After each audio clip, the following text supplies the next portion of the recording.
Bonjour à tous et bienvenue dans ce 10e épisode de Front-End Chronicles, épisode spécial, nouveau générique, nouvelle charte graphique. Je suis Benjamin Ozano et je co-anime ce podcast avec Denis Souron. Bonjour à toi Denis, comment vas-tu ? Bonjour à toi Benjamin, ça va super. Épisode anniversaire, le 10e. Et donc du coup déjà 1 an de Front-End Chronicles, ça passe super vite. Exactement. Et pour nous accompagner sur le thème d'aujourd'hui, qui est « Qu'est-ce qu'un développeur front-end en 2022 ?» nous accueillons 2 invités spéciaux. En tout cas, ils n'ont pas l'air d'être convaincus d'être spéciaux, mais voilà, 2 invités quand même. Bonjour à vous messieurs, bonjour à toi Tristan. Bonjour Benjamin, bonjour Denis. Comment vas-tu ? Eh ben très bien, et vous, ça va bien ? Impeccable, super. Bon anniversaire. Hein. Merci. Merci. On n'a pas de gâteau, mais on va le fêter quand même. Bonjour à toi Gaël. Hello à tous. Comment vas-tu ? Ça va impec. Je vous propose de faire un petit tour de table, en commençant par nos invités, pour nous raconter un peu votre background. Alors, un de vous deux, messieurs, Gaël, Tristan. Ouais Gaël, je t'en prie. Hein. Du coup, moi, ça fait 6 ans que je suis développeur front-end. Ok. J'ai commencé par une première année en ESN, en tant que développeur plutôt mobile, mais je considère quand même comme une expérience front-end.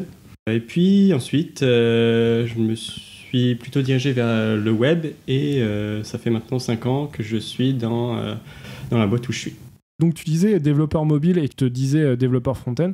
Est-ce que tu utilisais des frameworks qui faisaient peut-être du mobile et du front en même temps ? Exactement, d'hybride, ouais. quoi. Ok. C'est tout à fait ça, c'est qu'en fait, derrière, c'était une WebView intégrée dans une application mobile. Donc, Ok, d'accord. Moi, ce que je connais de tête, c'est Ionic. Ouais. Oui, voilà. Et c'est Ionic, tout à fait ça. Et du coup, aujourd'hui, tu travailles sur quel type de techno côté front-end ? Alors aujourd'hui, donc on a principalement Angular, avec une partie en Angular 12 ou 13. On a aussi une partie en React, donc c'est une partie déconnectée, c'est plus du Next.js. On va parler un petit peu maintenant du parcours de Tristan. Oui. Rebonjour Tristan. Oui, Raconte-nous rebonjour. tout. Raconte-nous un petit peu tout ce qui est. Moi, pareil, je suis développeur front depuis 8 ans maintenant, dans la même ESN, du coup, une ESN nantaise. Du coup, moi, j'ai commencé sur un projet en interne, en fait, dans l'ESN dans laquelle je bossais, en tant qu'alternant, où j'ai pu toucher à plusieurs strates, en fait, du développement, donc du back, du front, du développement aussi sur l'embarqué, voilà, c'est ça, avec du C++, et aussi du Java pour Android. Donc j'ai fait un peu plusieurs technos et plusieurs frameworks, donc c'était super cool comme premier projet. Du coup, ça m'a permis de me rendre compte que le front, c'était plutôt ce qui m'intéressait le plus dans tout ce que j'ai pu faire. Et je suis parti direct en fait sur des missions pour des clients dans le SN dans laquelle je bossais, sur du front. Donc première mission avec du classique jQuery, HTML, CSS. Là, on parle de 2014, hein, donc Oui, c'est un peu old school, quoi. ça fait un petit moment. Mais du coup, je suis vite passé sur du JavaScript aussi natif dans une mission chez WizTV, donc une boîte nantaise, ouais, où là c'était super intéressant parce que du coup ils ont une expertise assez haute sur du JavaScript, donc j'ai pu faire mes armes un peu sur ce langage-là. Et ensuite j'ai pris le virage côté framework Angular, donc AngularJS. Pareil, au travers d'une mission assez longue. Et dans ma dernière mission, du coup, toujours sur l'Angular, mais l'Angular 5 et Angular 12, puisque je suis dans la même mission que Gaël, dans la même entreprise et sur les mêmes projets. Ok, et toi Denis ? Et du coup, au final, pas mal de similarités avec vous, messieurs, parce que j'ai fait du full stack pendant longtemps. Dernièrement, je fais quand même pas mal plus de front. Même si je fais quand même un peu de Node.js. Et puis sinon, quand même des éléments en commun. J'ai travaillé sur du back-end Java et après j'ai fait de l'AngularJS et de l'Angular. Et j'ai aussi, avant, j'avais un peu tripoté de jQuery. Bon, pas forcément des bons souvenirs, malheureusement. Moi, j'ai 6 ans d'expérience et aujourd'hui, je fais principalement du front-end par souhait. Je fais aussi un peu de back-end de temps en temps. D'accord. Et je vais finir par un peu mon parcours. Pareil, de la similarité aussi. Commencer par du jQuery, du HTML pour les technos front-end. Mais de base, je suis full stack en fait. J'ai un background de full stack avec une bonne stack Java 6.7 à l'époque. J'étais sur le même projet que Denis. Et derrière, en fait, très vite, moi, je me suis intéressé au front-end, donc à l'époque avec de l'AngularJS. Même si Angular 2 était en bêta, AngularJS était vraiment, entre guillemets, en vitesse de croisière, même un des gros frameworks du moment. Et puis derrière, j'ai suivi en fait Angular avec toutes les montées de version. Angular 5, 6, 7, 8, 9, 10. Et là, aujourd'hui, j'ai, on va dire, 7 ans passés d'expérience, effectivement. Et là, je suis sur une techno Angular 13. Et on va migrer sur Angular 14 dès que ça sort. L'avantage, c'est que quand on est capé, je pense qu'on en parlera encore après tout à l'heure, sur un framework, on l'a pas mal fait tourner et on l'a pas mal poussé. Là, comme c'est un nouveau projet sur lequel je suis arrivé, je vois plein d'optimisations à faire, plein de petits trucs qui n'ont pas été bien faits au départ. Et donc, c'est pour ça que c'est aussi intéressant de voir l'évolution des frameworks, l'évolution même des paradigmes. Hein. On est tous sur des paradigmes un peu composants aujourd'hui. Donc,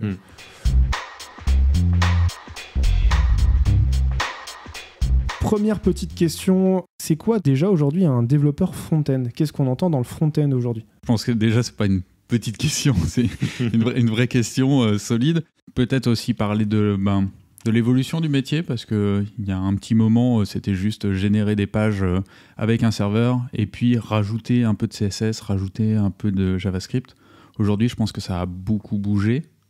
Il y a 7 ans, quand j'ai commencé vraiment à faire du front-end, il y avait quand même déjà des frameworks présents. Il y avait du Ember.js, il y avait de l'AngularJS, il y avait du Backbone. Et encore, c'était vraiment pour architecturer notre application JavaScript. On n'était pas dans les gros frameworks composants comme on l'a aujourd'hui.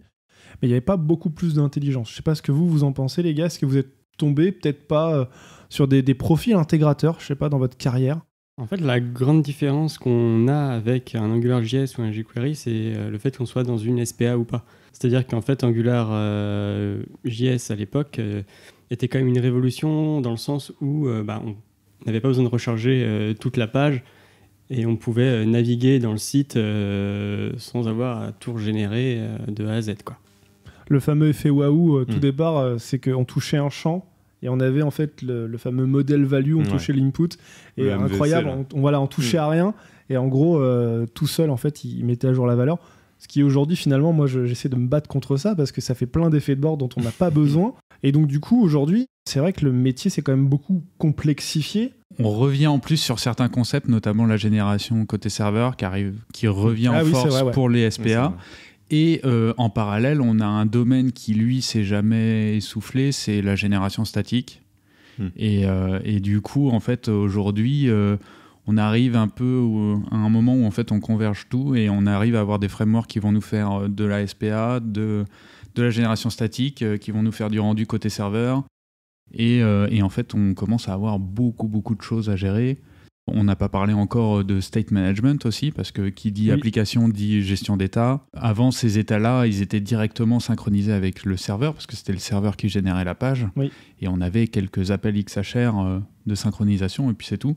Et en fait, aujourd'hui, on arrive sur d'autres problématiques sur comment on gère de la donnée et aussi comment on synchronise de la donnée avec notre serveur, parce qu'en fait, on se retrouve finalement avec 2 sources de vérité, notre serveur et notre client. Et donc là, on a des problématiques vraiment pas simples à résoudre. On retrouve les problématiques du début du développement front-end avec les optimisations des temps de traitement, avec notamment les réseaux, les optimisations d'appels réseau, tout ça, qu'on a un peu oublié dans le creux entre le début de l'arrivée de jQuery, tout ça, et aujourd'hui. Quand AngularJS est arrivé, quand tous ces gros frameworks ont commencé à sortir, où on avait des applis qui commençaient à être un peu fat côté front, on va dire, et du coup peut-être un peu moins optimisés. Et en fait, moi ce que je trouve impressionnant, c'est l'évolution des outils, petit à petit, l'évolution des frameworks notamment. Je suis sur l'infographie là, avec Gulp qui a complètement disparu, Browserify, tout ça. Ah oui, Browserify, oui. C'est fou, ça. Et même le gestionnaire de paquets au tout départ, je sais pas si vous vous rappelez, Bower. Ouais, Bower. Il y avait une bataille entre Bower et NPM et j'arrivais pas trop à comprendre la différence entre les deux. Il y en a un qui vraiment, je crois, s'occupait du coup des dépendances. Vraiment, je sais pas, une. Front, plus dépendance. Et du coup, à un moment donné, Bower, ils ont fait, en fait, on mettra pas à jour l'outil, on vous conseille de passer chez NPM. Bah oui, du coup... Je comprends tout à fait. Mais c'est vrai que cette couche-là, au fil du temps, elle a vraiment été complexifiée. Si on prend encore le cas d'Angular, on dit que c'est un framework pas all-in-one, mais si, en fait, si c'est ça. C'est-à-dire qu'on va avoir de la couche du clic-bouton à l'envoi de la requête côté serveur, finalement. Après, c'est la promesse du framework. On on l'installe, on a quasiment tout dedans, à part peut-être du state management. Mais autrement, on a tout, quoi. On a du routage, on a de la gestion de formulaire. Et puis, tu as même Angular CLI aussi maintenant. C'est des outils incroyables. Tu peux générer des pages, générer des composants à partir de la ligne de commande comme ça. Générer au moins les squelettes, les prémices de ta feature. Et c'est des choses qui sont arrivées petit à petit. Et en fait, c'est vraiment l'augmentation de l'outillage, en fait, moi, que je trouve impressionnant en tout cas sur mes premières années d'expérience.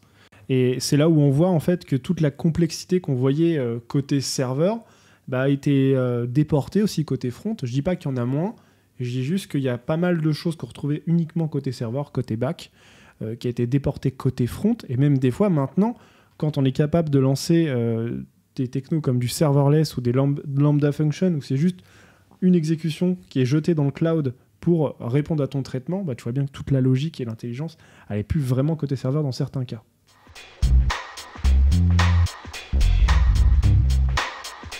Un développeur front-end, du coup, en 2022, qu'est-ce qu'il doit savoir maîtriser ?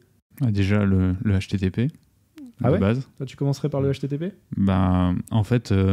entre autres, pardon. Alors, peu importe ce qu'on fait après en front-end, bon, évidemment, il y a les grands classiques HTML, CSS, JS, mais de manière générale, si on fait un front-end dédié, on va devoir l'héberger avec du protocole HTTP et on devra faire des requêtes pour récupérer des ressources et c'est la base en fait. Et puis même de toute façon en général on risque d'utiliser un CDN ou plusieurs CDN pour héberger notre front-end et en fait les premiers outils pour manipuler tout le reste ça va être du HTTP. Et puis évidemment HTML, CSS, JavaScript, ceux-là on peut pas renier, de toute façon c'est la base du front-end et on peut pas changer ces éléments-là. Donc, tu vois, moi j'aurais dit plus en premier, effectivement le package HTML, CSS, JavaScript, parce que sans HTTP tu peux quand même, bon ça a certes une portée très limitée, hein, mais tu peux le faire fonctionner sur ton poste. En fait tu peux juste ouvrir avec un Chrome ou un Firefox ta page en HTML, CSS et faire tourner ton JavaScript finalement. Moi, je rebondirai aussi sur ce que vous avez dit. HTML, CSS, JavaScript, je pense que tu peux pas y échapper si tu veux apprendre le métier et faire ce métier-là. Et après, je pense que dans le marché actuel, c'est intéressant, une fois que tu as fait ce step-là et que tu maîtrises bien cette base-là, de s'orienter vers un framework du moment. Donc là, en ce moment, il y a quelques frameworks qui fonctionnent bien et qui sont pas mal utilisés dans les boîtes. Et du coup, se créer une base de connaissances sur un de ces frameworks peut être une porte d'entrée pour une mission ou pour une ESN. Je pense que c'est au moins la base pour accéder à ce métier. Ouais, et puis on peut même parler tout simplement de développeur expérience. En fait, les frameworks aujourd'hui sont tellement aboutis que c'est plus simple de commencer avec un framework que de commencer à partir d'une page blanche. Alors que dans d'autres thématiques, au contraire, on va vouloir commencer simple, sans framework, et ensuite potentiellement mettre un framework. Je pense typiquement à des requêtes SQL. De base, on préfère les taper, faire notre select, nos updates, nos inserts, etc. C'est beaucoup plus simple que de manipuler tout de suite un ORM avec ses modèles d'entités, etc. quoi. Et je pense que aussi que c'est important de comprendre comment ça fonctionne à la base. Oui, ça c'est super important. De faire les choses par étapes, du coup. Exactement. De passer par ton HTML, CSS, JavaScript, je trouve que c'est primordial parce que du coup, aller utiliser directement un framework, certes, c'est plus accessible parce que du coup, comme avec les Angular CLI, comme je disais tout à l'heure, tu peux générer des choses assez facilement et assez rapidement, mais si tu comprends pas comment tourne la machine derrière et ce que ça te génère vraiment, c'est pas vraiment intéressant, je pense, pour la personne qui souhaite apprendre. Et ça risque aussi d'être plus compliqué potentiellement pour débugger ou quand tu comprends pas comment ça fonctionne derrière. Oui, et puis plusieurs fois, moi je suis tombé avec des personnes qui avaient appris sur le tas en fait les frameworks, mais ne savaient pas ce qu'ils manipulaient. Donc forcément, on repart sur la phase de débugage et de comprendre ce qu'on fait réellement. Et c'est vrai que c'est compliqué de se dire « Ah ok, ça fonctionne pas d'un côté, mais je sais même pas comment mon composant est généré. » Enfin, là, je donne un exemple très bateau, mais je pense que ça vous est déjà arrivé. Vous-même, des fois, d'apprendre sur le tas, de pas comprendre ce qui se passe et de faire en fait de l'apprentissage par mimétisme. Moi, je me souviens encore sur les projets en Java 6 ou 7 où il y avait un lead qui disait bon, faut faire comme ça. Personne se posait la question et challengeait son choix. Je dis pas d'être contre son choix, c'est juste d'en discuter pour comprendre pourquoi ce choix avait été fait. Et beaucoup, en fait, s'en foutaient, quoi. Donc, on avait de la dette technique à chaque fois qu'un écran, que quelque chose était développé. Et ce lead était parti, il y en a un autre qui avait pris la place, il savait même pas pourquoi ce choix avait été fait. Mais voilà, je pense que c'est important, effectivement, de comprendre la base. HTML, c'est JavaScript. HTTP, t'as raison, parce qu'il faut comprendre comment aussi on communique avec un serveur, comment les données sont transitées. Puis après, on peut aller un peu plus loin. Si on est plus côté peut-être market, aller regarder ce que c'est que le SEO, les basiques du SEO.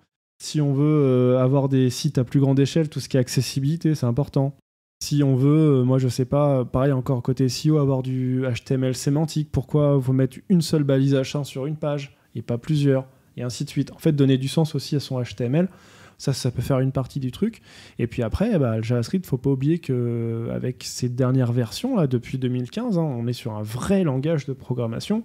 Et puis même, en fait, depuis 2015, il y a eu des choses mieux, mais en fait, tous les ans, ça continue de s'améliorer. Et je parlais tout à l'heure de l'expérience développeur. En fait, ça continue en fait, à être vraiment accessible pour les devs de faire du JavaScript moderne, juste avec du Babel ou du TypeScript. Et en fait, on va pouvoir utiliser les derniers standards et ne pas se préoccuper du runtime, en fait, où là, on aura des polyfills ou des choses comme ça qui vont s'assurer que le JavaScript est bien interprété et qu'il n'y a pas de souci de compatibilité. Parce que là, aujourd'hui, on le ressent plus trop, mais c'est vrai qu'écrire du JavaScript en ES5, c'est vraiment pas drôle, quoi.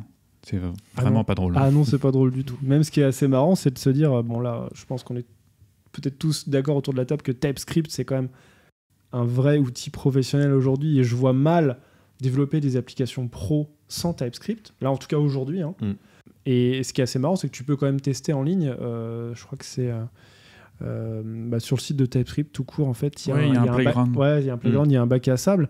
Et on voit, en fait, on peut cibler dans quoi ça peut sortir. Et quand c'est en ES5, ça pique quand même pas mal. Rien qu'une classe. Rien qu'une classe, c'est assez violent. Et puis après, tu veux évoluer en tant que front-end, il y a toute la gestion du CSS, comment on peut l'architecturer. On peut parler de BEM, je crois que Tristan, Gaël, en ayant été aussi sur votre projet, c'est ce qui est mis en place. Et BEM est en fait un cycle qui veut dire Blocks, Elements, Modifier. Et en gros, ces 3 entités vont nous permettre de découper et d'organiser tous les composants d'une page web. Après, ça demande aussi à faire attention de ne pas avoir non plus des classes à rallonge avec... Mais bon, c'est une règle de base. C'est une règle de base, donc voilà. Mais ça empêche justement de faire ça. Ok, ça ajoute de la compréhension. Ouais. Moi, j'ai pas beaucoup utilisé BEM, mais le peu que j'ai vu, en fait, je me demande, en fait, c'est quoi l'intérêt d'utiliser BEM aujourd'hui avec des frameworks composants qui sont capables de faire du style scopé, en fait. Sans ça, je vois l'intérêt, mais... C'est une bonne question. Mais ah oui, avec ton style porté directement dans ton fichier. Dans tes composants, etc. Est-ce que vous voyez déjà un intérêt là-dedans Ça dépend de l'arborescence en fait de ton template. Si tu commences à avoir plusieurs niveaux au niveau de la création de ton composant, là effectivement tu vas pouvoir avoir l'intérêt du découpage. En fait, ça t'amène un bon découpage de ton style et de tes classes. Et du coup, c'est beaucoup plus lisible, que ce soit côté template comme côté CSS. Mais le réel avantage aussi de ça, je trouve que c'est tout simplement de poser une règle commune dans le dev. Et ça, pour moi, c'est aussi quelque chose qu'on doit appliquer que ce soit sur le templating, comme sur l'écriture du JS et du CSS. C'est de créer des règles communes dans les équipes de dev pour que tout le monde parle de la même manière et écrive le code de la même manière. Et ça permet d'être beaucoup plus efficace. Et BEM, c'est une des solutions côté CSS pour pallier à ce problème-là. C'est que du coup, tu peux ouvrir n'importe quel composant de n'importe quelle personne de l'équipe et tu te retrouves directement, tu t'y retrouves beaucoup plus facilement. Oui, t'as la même façon d'écrire. Exactement, CSS. Ouais. J'ajouterais que BEM de base, c'est vraiment pour le CSS et pas pour le SAS. C'est-à-dire que nous, on l'applique aussi au SAS, mais imaginons que vous ne faites pas de SAS sur un projet. Ça vous permet d'avoir quand même une certaine logique de comment écrire votre classe. Parce que sinon, quand tout est à plat, on comprend pas trop ce qui se passe. Donc oui, on parle de SaaS, donc préprocesseur aussi, le front-end, je pense que c'est incontournable le SaaS aujourd'hui. Même si, avec les dernières avancées de CSS, avec notamment la possibilité de faire des variables, ça remplace pas la possibilité de faire des mixins et de générer du CSS. Par contre, le système de variables, il y a quand même une moindre intérêt. Enfin, en tout cas, pour ma part. Oui, voilà, c'est ça. Et puis en plus, quand on va avoir le choix, on va préférer les variables CSS parce qu'elles sont plus pratiques. Aujourd'hui, faire un thème sombre, c'est juste surcharger couleur primary, secondary, etc., etc. Et puis voilà, vous avez fait votre thème sombre. Alors qu'en ça, en fait, vous devez faire un autre fichier CSS que vous injectez à la volée, etc., etc. Non, c'est clair. Oui, c'est faisable au runtime, en fait. Mais c'est ça, parce que ça, c'est un préprocesseur, justement. C'est quelque chose qui se build, et ensuite, au runtime, tu peux pas avoir accès à ça. Tu peux avoir accès qu'à ton CSS, finalement, ton CSS qui est produit.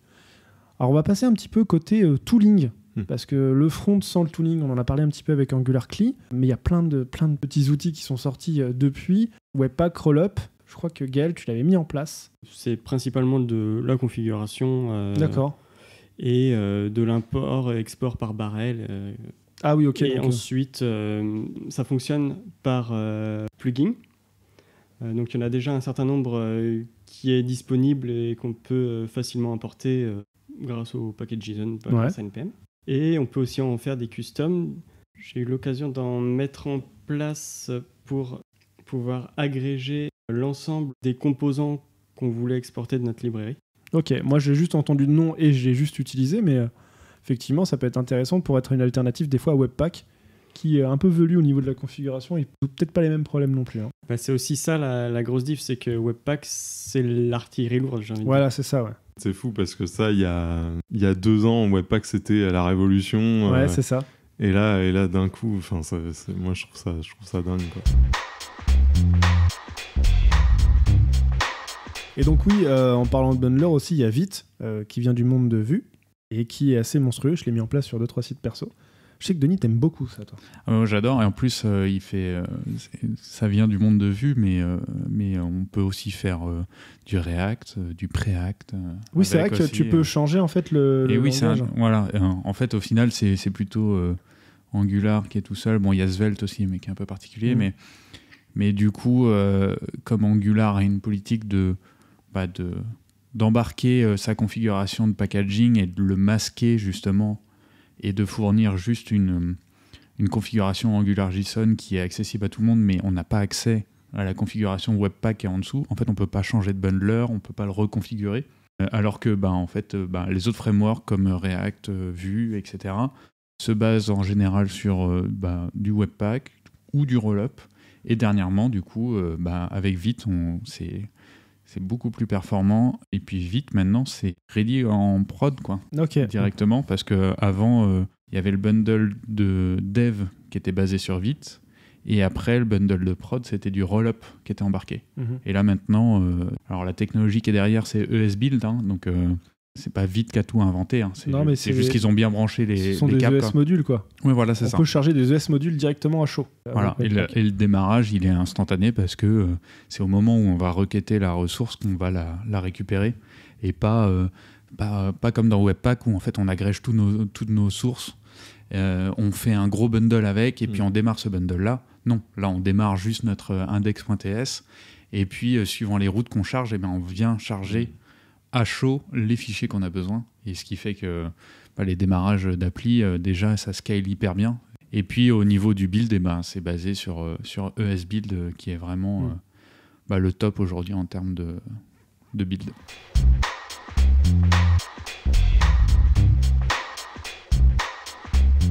En autre catégorie de tooling, on va avoir un petit peu aussi les linters et les formateurs. Alors, moi, je suis très fan de Prettier, associé évidemment à de l'ESLint aujourd'hui. Il faut savoir que TSLint est obsolète depuis déjà quand même 1 an et demi, je crois, 1 an et demi, 2 ans.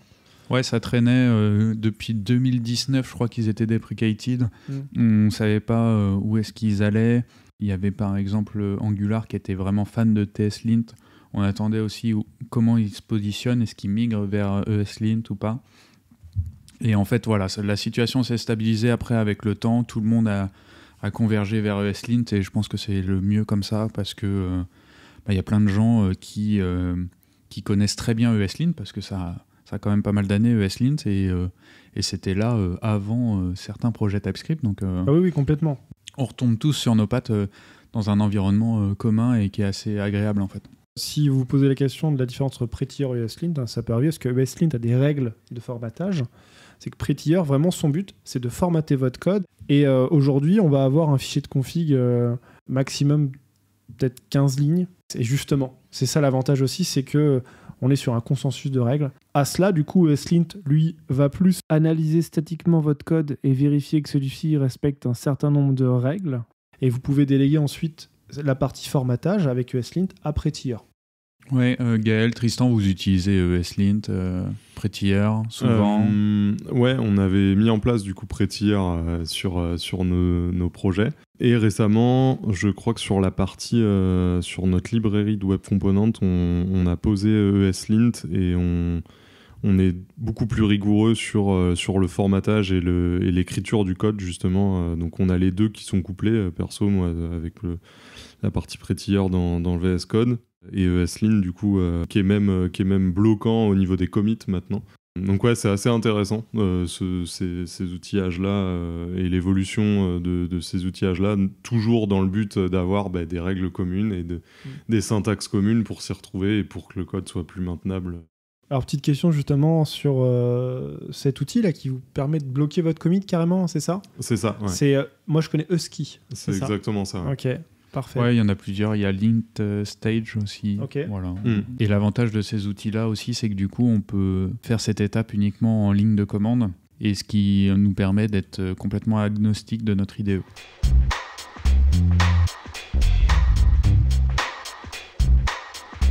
T'as parlé d'IDE. Moi, je sais que je bosse essentiellement sur VS Code. Qu'est-ce que vous utilisez pour développer ? Alors moi, actuellement, j'utilise VS Code beaucoup. Okay. Pourquoi ? Parce que les alternatives sont soit moins bien, soit payantes. Pour ma part, sur les projets où ils offrent pas la licence, je vois pas l'intérêt de payer pour un IDE alors qu'on en a des très bien gratuits.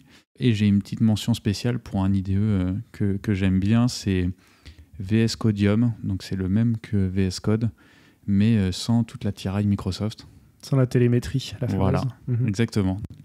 Alors c'est rigolo parce que tu parles de projets, de ne pas avoir d'IDE payant si on t'offre pas la licence. Moi, ça fait 2 fois de suite, sur 2 projets différents. On m'offre la licence, mais je la veux quand même pas. Donc bon. Après, en fait, le problème, c'est que justement, je pense qu'il y a vraiment un intérêt à utiliser IntelliJ, JetBrains et tout, et que c'est ultra puissant. Ça, je n'en doute pas. C'est juste que j'ai peur, en fait, de la montée vraiment en compétence et de retrouver mes marques et de perdre cette vélocité que j'ai actuellement avec VS Code, que je n'aurais pas les premiers temps avec IntelliJ. Ça demande un effort supplémentaire de sortir de cette zone de confort, finalement. Et moi, j'ai mes petites extensions que j'aime bien, voilà, de John Papa. Il y a aussi Volar pour Vue, etc. Et ça, c'est les extensions. Il n'y a pas les équivalents, en fait. Et OK, il y a de l'autocomplétion. Il y a aussi d'autres choses qui existent dans les autres IDE. Mais ces extensions-là, en fait, j'ai appris en même temps que le langage ou le framework sur lequel elles se basent.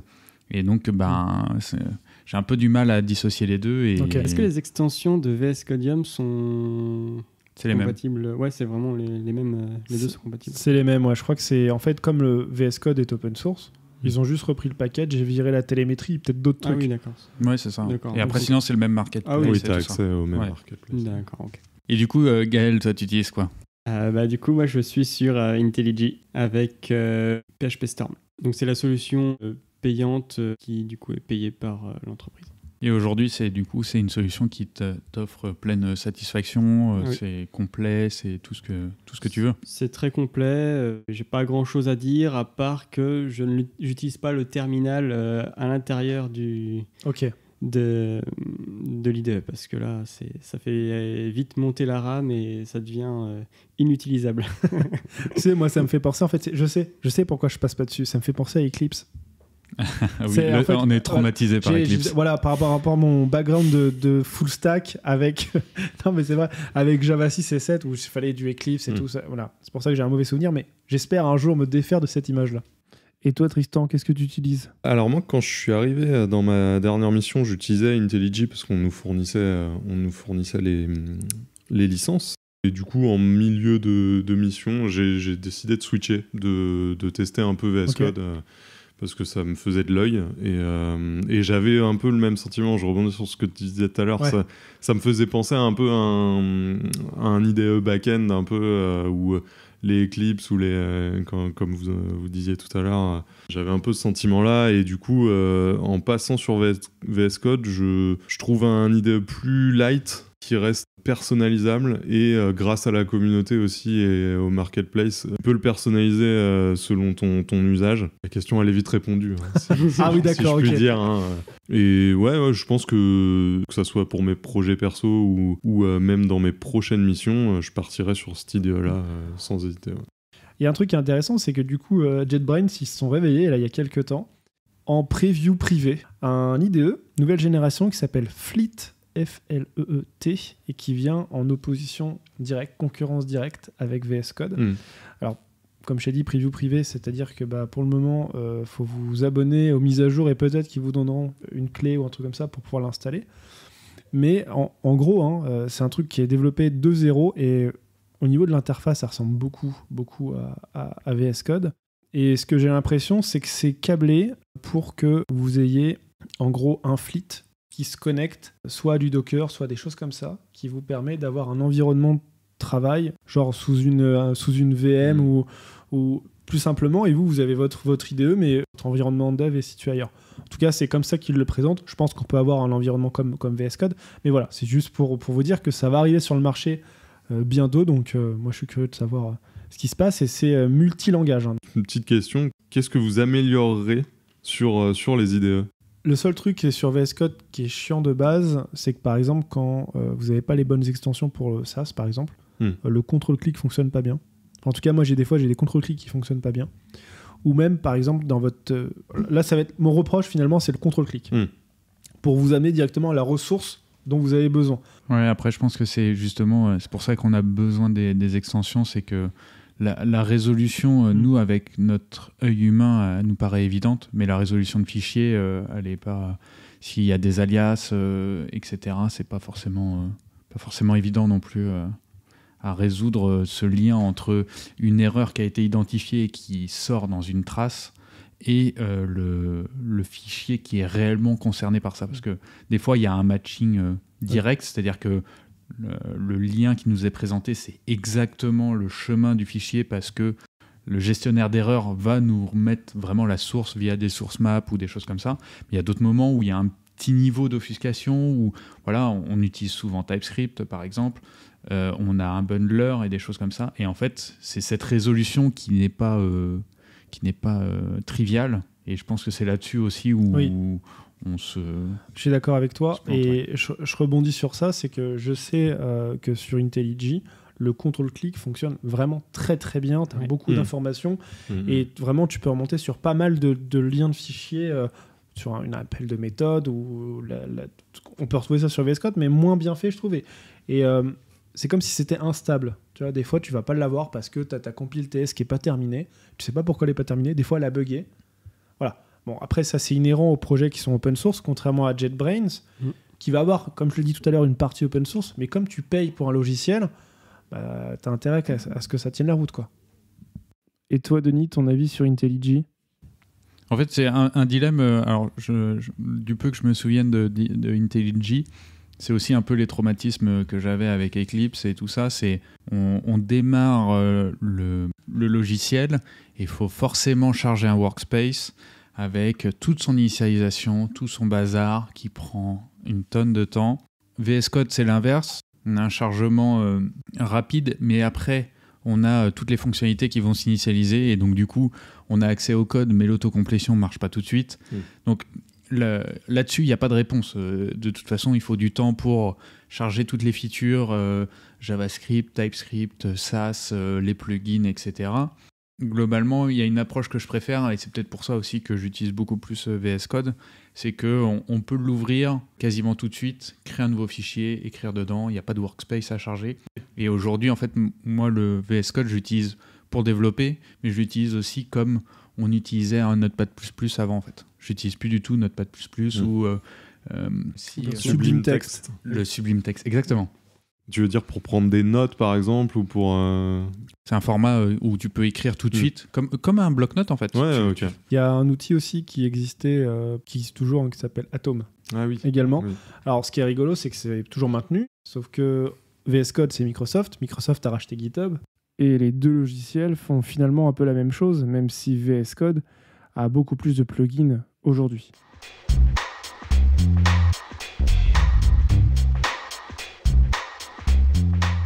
Passons maintenant un petit peu aux frameworks. Alors, on a parlé d'AngularJS tout à l'heure, d'Angular. Est-ce que vous en connaissez d'autres ? Je pense que oui, mais est-ce que vous en avez essayé d'autres ? Ouais, laissons la place à nos invités. Oui. Je crois qu'il y a un bonbon qui est coincé. Alors, pour ma part, j'ai principalement fait de l'Angular, AngularJS et Angular. J'ai eu une formation React, et sinon, même période aussi un peu sur du Flutter, du coup, un peu plus sur du mobile, du coup. Donc c'est tout ce que j'ai pu tester, mais par contre, en contexte vraiment gros projet et contexte pro, principalement de l'Angular, en fait. Et au niveau React, est-ce que tu as bien aimé ? Souvent, quand tu as un background Angular, tu as toujours un peu de mal avec React. Ouais, mais ça dure que la première demi-journée où tu comprends un peu le principe de React et tu dis, oh là, ouais, ah oui, tout dans le même fichier. Tout dans le même fichier, on fait une seule fonction. Ouais, let's go. Mais non, tu comprends vite l'intérêt aussi de cette syntaxe-là et que c'est plus modulable avec les librairies. T'as l'impression d'avoir moins une usine à gaz comme peut l'être Angular au premier abord. C'est que c'est beaucoup plus rapide d'apprendre React que d'apprendre Angular, déjà parce que, comme on le disait, il y a moins de choses dans React de base. Oui, c'est ça, on est que sur une lib en React de base, si tu prends la première brique. Donc forcément, tu vas un peu à la manière de Vue. Tu peux prendre uniquement React au début juste pour faire ta librairie de Vue et de faire tes petits composants. Et ensuite, tu as besoin d'un routing, tu ajoutes ton routeur, tu as besoin de faire des requêtes, tu ajoutes ta requête. Donc effectivement, la difficulté pour apprendre les briques de base sont moins complexes que Angular où tu vas arriver avec, voilà, faut que tu tapes tout le framework, tu comprennes comment ça fonctionne pour pouvoir faire des choses. Et après, pour faire des choses vraiment fines, précises et perf, il faut creuser et il faut vraiment prendre un peu de galon sur le sujet, quoi. Ouais, et puis un des éléments qui est bien en React, je trouve, pour démarrer, c'est juste les render functions, en fait. On va se dire, on n'a pas un composant avec un état et un tas de comportements. Notre composant, c'est juste une vue. En fait, c'est une projection. Voilà, notre bouton, il est comme ça, il aura toujours le même HTML, etc. Et on s'enlève beaucoup de problèmes, en fait. Mais est-ce que nos invités ont pratiqué un peu de Next ? Je pense. Je ne veux pas vendre la mèche, mais je suis au courant de certaines choses. Moi, j'ai commencé à apprendre React sur des projets perso. Par contre, côté pro, j'ai commencé React directement intégré dans Next. Tu conseilles quand même d'apprendre React avant ? Ouais. Sinon, tu vas apprendre beaucoup trop de choses d'un coup. Et ouais, ça risque de la faire marche est un peu trop grande, quoi. Après, c'est des choses qu'on avait remarquées. C'est Next, c'est l'étape d'après, quoi. Si on veut apprendre par étapes, c'est d'abord gérer un framework orienté composant avec tous les paradigmes qui vont avec. Et ensuite, potentiellement, s'intéresser à des problématiques plus importantes. Et je pense que pour de la génération statique, il y a peut-être d'autres choses aussi qui peuvent être plus simples que Next, si on veut directement faire de la génération statique, sans avantage, comme de la SPA, du routing, etc., etc.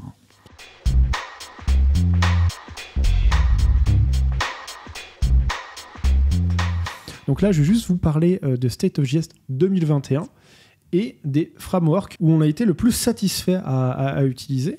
Et en premier, en 2021, c'est un framework qui s'appelle solid.js. C'est une bibliothèque JavaScript déclarative, efficace et flexible pour la création d'interfaces utilisateurs. Je découvre le truc en même temps que vous. C'est très très jeune parce qu'en 2020, ça n'existait pas. Donc c'est un projet qui est sorti en 2021 et c'est le top premier sur le ranking de State of JS. Ensuite, on va avoir Svelte. Ça peut être présenté comme un framework, mais c'est avant tout un compilateur, en fait. On écrit du code Svelte, et après, c'est transformé en fonction native JavaScript. Et très bas niveau, quoi. Voilà, c'est ça. Et alors, c'est super performant, et ça a plein d'avantages. Alors après, j'ai pas forcément creusé énormément, mais on n'est pas sur des niveaux de React, Vue, Angular en termes de tooling, en termes d'écosystème pour créer des applications complètes, quoi. On a derrière, en troisième, on a React. En quatrième, on a Vue.js.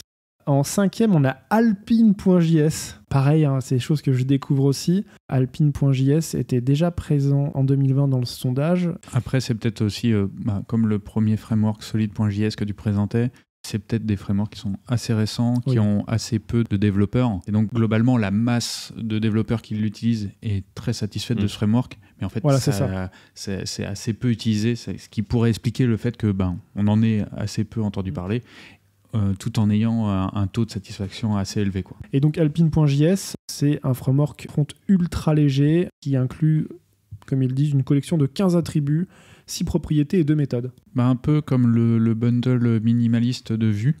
Vue, déjà, c'est découpé sur la partie core, donc il y a vraiment du rendu, etc. Dans la partie core, il y a un autre bundle qui est tiré, qui est une sous-partie en fait, de ce core-là, qui contient juste 2-3 éléments pour faire du rendu dynamique, pour un peu dynamiser nos pages HTML qui sont générées avec du code historique ou des choses comme ça. Ensuite, on a Lit. Le site, c'est lit.dev. Et je pense que ça va parler aux personnes qui ont fait des web components parce qu'ils disent que c'est une lib tout simplement de web component. Donc, j'en ai entendu parler. On a dû faire un comparatif entre Svelte, les meilleures solutions du marché. Voilà, de ce qu'on pouvait trouver. Mais on n'était pas parti sur cette solution à la finale. On va en parler justement. Du coup, c'est le moment où vous avez carrément créé une librairie de web components. Du coup. Donc on a créé une librairie de web components basée sur notre propre générateur de web components. D'accord, ok. Donc vous avez créé votre propre solution, quoi. Exactement, on est parti de zéro. Et c'est vrai qu'on entend beaucoup parler de Stencil. Je pense que ça a été un des premiers choix peut-être pour vous parce que c'est un des plus connus. Pourquoi vous n'êtes pas parti dessus du coup ? C'est surtout parce qu'on voulait vraiment avoir la main dessus et pouvoir faire ce qu'on veut en fait. Ouais, donc pas de barrière sur le composant que vous êtes en train de générer, quoi. Tout à fait. Ok. Stencil qui est un générateur du coup. Exactement. Ok, donc c'est pour ça que vous avez créé de votre côté, en vous inspirant, je suppose, de plein de bonnes pratiques. Ouais, on a essayé de s'inspirer un peu de ce qui se faisait et c'est vrai qu'au final, ça ressemble vachement à Stencil. Okay. Et du coup, c'est quand que vous l'open sourcez ? Faut qu'on trouve un nom et ça sera bon. Ah d'accord, il a juste un nom. Ok, c'est parfait. Ensuite, donc, on continue avec une lib framework qui s'appelle Preact. C'est la même API que React, mais en plus léger. Et en ES6, parce que je crois qu'il est en common React, sinon. Donc voilà, il y avait une problématique de licence au tout départ avec React, parce que Facebook avait mis une licence un peu à la con, ce qui fait que quand tu utilisais React dans ton projet, ça appartenait un peu à Facebook ou un truc comme ça. Alors ensuite, on va passer très rapidement, parce qu'il en reste 3, et on n'a toujours pas parlé d'Angular. Il est dans le classement, mais il est avant-dernier. J'ai l'impression qu'il perd du terrain chaque année. Et là, c'est le taux de satisfaction. Les gens en ont marre. Et en dernier, on a Amber. Tu vois, moi, c'est marrant. C'est le contraire, en fait. Avec le temps, c'est de plus en plus confortable de développer en Angular. Ça ne veut pas dire que je vais faire toutes mes applis en Angular. Aujourd'hui, pour faire une application vraiment complète, je vais oser dire les mots, mais Angular, c'est un des meilleurs frameworks. Parce que, en fait, ok au niveau de la performance, mais pour des notions toutes simples, c'est maintenabilité. Comment vous maintenez votre front React avec vos dépendances quand il y a des montées de version, des incompatibilités, comment vous gérez ces problématiques-là. Et deuxièmement, en fait, il y a des éléments dans le tooling Angular qui font que l'application scale hyper bien. Premièrement, injection de dépendance, tout est dit, c'est l'inversion de contrôle, c'est un des éléments les plus importants dans le développement tout court. Et deuxième élément, en plus un truc qui est un peu dans la tendance, on parle de micro-front-end et de choses comme ça, donc qui serait l'équivalent du microservice mais pour le front-end. Il ne faut pas oublier que le micro-front-end, à l'instar du microservice, c'est une option de déploiement. La clé pour bien compartimenter le travail de vos équipes, c'est pas le déploiement, c'est faire une application qui est modulaire. Et ça, c'est quelque chose qui est natif aussi en Angular. Quand un développeur Angular arrive sur un projet Angular, il sera beaucoup moins perdu qu'un développeur React qui arrive sur un projet React. Notamment au niveau des process et de l'architecture de l'application. Exactement. On va maintenant parler un petit peu des usages sur State of JS. Et on sera tous d'accord sur les frameworks que l'on vous conseille d'utiliser d'un point de vue professionnel en 2022. Puisque le trio de tête, c'est React, Angular et Vue. Dans le State of JS, et c'est un peu ce que je lui reproche, c'est on va avoir souvent l'avis j'en ai déjà entendu parler, je l'ai déjà utilisé, c'est pas tout à fait la même chose et ça évolue dans le temps. Du coup, quelqu'un qui a fait, je sais pas moi, du React en 2016 Ça se trouve, il en a gardé un très mauvais avis Bien sûr. et il n'en a pas refait depuis. Et en fait, c'est pareil pour tous les frameworks. Et il y a cette notion de j'en ai fait plutôt récemment et de manière professionnelle qui n'apparaît pas. J'ai l'impression qu'il y a pas mal de gens qui ont testé des frameworks avant, ça leur a pas plu plus que ça. Ils l'ont jamais utilisé dans un contexte professionnel. Et en fait, ils en gardent une mauvaise image. Oui, clairement. Et c'est ce que j'ai eu avec React. Et quand j'en ai refait plus récemment, et ben, j'ai trouvé l'expérience bien meilleure. Et toi, Tristan, qu'est-ce que tu en penses de ce classement ? Il n'y a pas débat. Après, je pense sur la partie satisfaction Angular, c'est aussi lié au fait que ce soit une grosse machine quand même, Oui. que ça fait rebute. un peu peur. Enfin, c'est moins sexy, comme vous le disiez. Mais par rapport à l'usage, on voit très bien que ça prend toujours autant et que ça rassure les entreprises, je pense. Le fait que ce soit Google derrière, le fait que ça ait beaucoup évolué depuis ces 4-5 dernières années là. Et c'est quand même un projet qui a su s'implanter en tant que mastodonte côté front, quoi. Et React à côté, je suis assez étonné quand même qu'il soit aussi bien présenté dans le usage. Je pense que React est plus intéressant en termes plus stimulant peut-être pour les développeurs et du coup ça attire plus. Je comprends. Gaël, plutôt d'accord sur le classement aussi ? Ouais, plutôt d'accord aussi. Puis tous les nouveaux développeurs qui arrivent, quand ils se disent quel framework je vais choisir d'apprendre, ils comparent un petit peu les usages, ils regardent aussi comme nous ce qu'on fait en fait. Quand tu regardes sur les dernières années l'évolution, je vais plus partir sur un React que sur un Angular qui est maintenant avant-dernier dans le classement des satisfactions. Ouais, ça c'est sûr, ouais. Sans compter du coup le temps d'apprentissage qui est du coup aussi plus rapide sur React que sur Angular. Et d'ailleurs dans le taux de satisfaction, Vue est pas trop mal aussi, il est juste derrière React. Donc, Ouais, puis ce qu'on avait remarqué, on avait parlé avec Benjamin dans un autre épisode aussi, c'est que Vue, il offrait un autre 2 aussi assez sympathique. Exactement, parce qu'il est abordable. Parce qu'on peut apprendre juste la partie core au début, donc on s'approche vraiment de React. Comme React, ouais. Et après, quand notre application va grossir, en fait, on va pas faire des choix qu'on va potentiellement subir plus tard, comme on peut le faire avec React, où du coup on a besoin d'avoir cette maturité, un peu de recul sur la question. Là, au niveau de Vue, en fait, on a des librairies qu'on va pouvoir rajouter qui sont faites par l'équipe, quoi. Ouais, par l'équipe de Vue. Donc Vue Router, Vuex. Attention Vuex. Ah oui, Vuex, c'est plus. C'est Pinia maintenant. Ça va changer. Mais Vuex, c'est toujours là. Hein. Vuex, c'est toujours là, on peut l'utiliser. C'est plus par défaut. Evanew a dit non, maintenant c'est Pinia. Voilà. On va pouvoir faire grandir comme ça notre application au fur et à mesure que nous aussi on apprend. Et on trouvait que c'était un entre-deux assez prometteur. Ouais. Oui, parce qu'en fait, on retrouve exactement ce que tu as dit, en fait, les marques d'Angular qui fait que tu as un framework qui est fait à 100% par l'équipe d'Angular.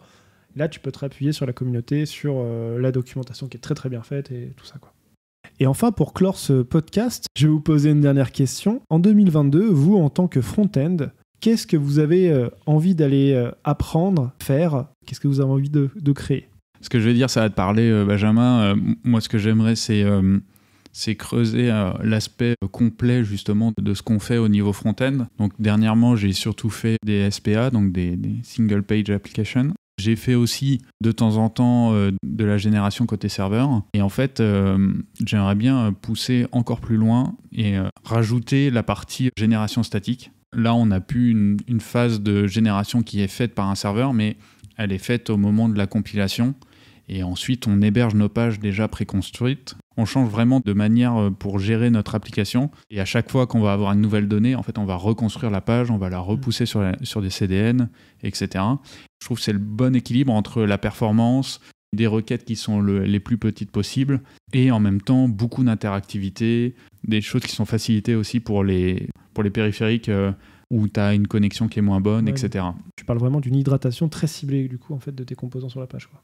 Ouais, voilà, c'est ça. D'accord. Et toi, Tristan ?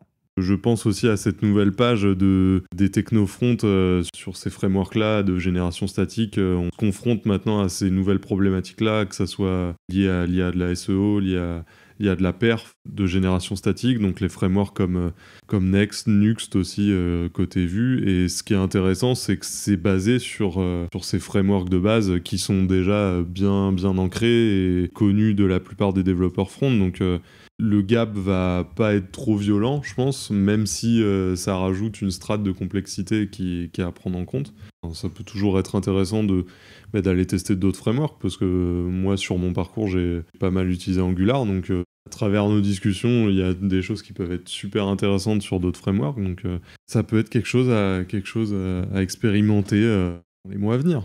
Bah, tu as bien raison. Et Gaël, vas-y, je t'en prie. J'aimerais monter en compétence sur certaines parties que je trouve assez importantes, mais qu'on n'utilise pas forcément au quotidien. C'est comme l'optimistic design et aussi toute la partie temps réel avec les WebSockets, etc. Ok. Je trouve ça hyper intéressant et c'est vrai que ça serait cool de monter là-dessus. Est-ce que tu peux nous en dire juste un petit peu plus sur l'optimistic design? Parce que moi, ça me parle pas du tout. Non plus. En gros, l'optimistic design, c'est le fait d'avoir un squelette en attendant de récupérer les données côté back. Ça permet aussi, par exemple, quand tu complètes un formulaire, tu vas valider et ensuite tu vas avoir tes données qui vont s'afficher, sauf que tu vas les afficher avant d'avoir le retour back. Oui. En fait, c'est aussi ça. C'est ce qui va permettre de générer un peu moins de frustration d'attente par rapport à l'utilisateur et le temps. Bien sûr, parce qu'il y a déjà quelque chose qui s'affiche, quoi. Et qui ressemble, et qui va ressembler du coup à ce qu'il aura au final. Voilà. Quoi. Donc optimistic design, optimistique parce que on est optimiste que l'appel back va bien se dérouler. D'accord, ok. Ouais, ça me rappelle des contraintes que j'ai eues sur certains projets et qu'au final j'essaye d'appliquer sur la plupart des projets parce que je trouve que c'est une métrique qui est assez intéressante. C'est à chaque action utilisateur fournir un feedback en fait dans les 200-300 millisecondes. Parce que bon, un clic ça se voit, mais s'il y a un appel serveur qui se fait, etc., au moins afficher un loader, afficher quelque chose et pas juste une page qui freeze.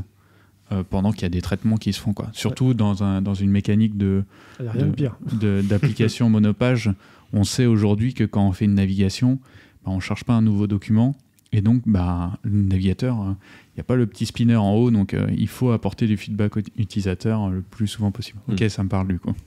Moi, ça va être la partie vue et en particulier Nuxt. Alors tout à l'heure, on parlait de server-side rendering, de SPA et aussi de génération statique, le fameux SSG, Static Site Generator. Voilà. Et en fait, Nuxt va arriver là dans sa version 3 avec ce qu'ils appellent le mode hybride. C'est qu'on va être capable, en fonction des pans de notre application, d'avoir soit ces routes-là qui vont être générées statiquement, celle-ci, ça va être du SPA, celle-ci, ça va être du SSR. On va pouvoir en fait conjuguer tous les modes en fonction d'une stratégie qu'on aura prédéfinie. Et ça, je trouve ça complètement ouf. Donc du coup, là, ça va arriver. C'est toujours pas disponible en bêta, on peut toujours pas le tester. Mais selon la roadmap, il me semble que ça va arriver vers juin. Oui, c'est ça, juin 2022. Ouais. Voilà. Donc ça, c'est des choses... Alors Next, je pourrais pas dire. C'est des choses qui sont faisables aussi au niveau Angular, mais la configuration est beaucoup plus longue. C'est-à-dire que du coup, pour les routes en génération statique, on va utiliser le pré-render. Donc ça, on va utiliser une liste un peu comme en Nuxt. Par contre, entre server-side rendering, juste SPA sans génération serveur, là, ça va être vraiment au niveau du code où dans le routage, on va être obligé de dire OK, si tu es dans un contexte serveur, tu génères pas la page ou tu la génères, etc. etc. Donc ça fait sortir beaucoup de code pour générer ce fonctionnement-là. Et là, ce qui est intéressant avec Nuxt, c'est que c'est très déclaratif. On a un fichier de configuration où on nous dit que les pages produits qui ne vont pas bouger, où on va mettre en avant nos produits, là, c'est de la génération statique. Parce qu'on sait qu'à chaque fois que le contenu va changer, on va juste régénérer une page et après, il faut que la page soit performante. Par contre, notre tunnel d'achat, là, il ne faut pas de rendu côté serveur parce qu'on ne veut pas de référencement, etc. On veut que ce soit une SPA. Quoi. Voilà, c'est ça. Et on veut que notre tunnel d'achat, ce soit des étapes qui s'enchaînent vite. Au niveau de Nuxt, c'est vachement bien que ce soit déclaratif parce que c'est lisible. Alors que si on veut le faire ailleurs, c'est beaucoup plus éparpillé en fait, dans le code. Et j'ai vraiment hâte de voir en fait, comment ils vont se débrouiller parce que là, on a juste, même pas des exemples, on a juste des présentations que ça va arriver, mais il n'y a toujours pas de documentation, toujours pas de choses comme ça. Donc j'ai hâte de voir ça pour ma part.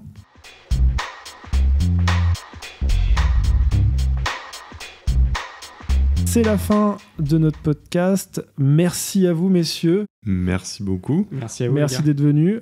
C'était un plaisir d'être avec vous, en tout cas. Vous revenez quand vous voulez. Si vous voulez même porter un sujet, peut-être que le sujet Web Component, Moi, ça me ferait très plaisir de pouvoir le traiter avec toi, Gaël. Donc, pourquoi pas, ça pourrait être pas Et mal. Tristan, pareil, si tu souhaites venir porter un sujet, il n'y a aucun problème. En fait, moi je suis très intéressé sur la partie Web Component parce que j'ai l'impression que c'est un peu comme la blockchain, quoi. Tout le monde en parle et au final, on ne sait pas réellement qui en fait parce que y a plein d'entreprises où, au niveau public, ils annoncent en faire et en même temps, quand on regarde les offres d'emploi, il y en a pas beaucoup. Et moi, j'étais assez sceptique sur la mise en place. Est-ce que c'était viable? Est-ce qu'on pouvait faire des choses? Parce qu'il y avait des instabilités, il y avait des problématiques de support. Peut-être qu'aujourd'hui, c'est mature, et je pense que c'est pour ça que vous partez dessus, mais je suis vraiment curieux d'avoir votre feedback sur l'expérience et tout ça. Donc on serait ravis de t'accueillir pour discuter de tout ça. Et comme d'habitude, vous pouvez nous retrouver sur toutes les grandes plateformes de podcast, Apple Podcast, Google Podcast, Spotify, Encore, et bientôt sur notre site web. Vous retrouverez également dans les notes de l'émission plein d'informations concernant cet épisode, y compris comment retrouver nos invités sur les réseaux sociaux. Merci de nous avoir écoutés. On vous dit à la prochaine. Salut! Salut! Salut! Ciao, ciao.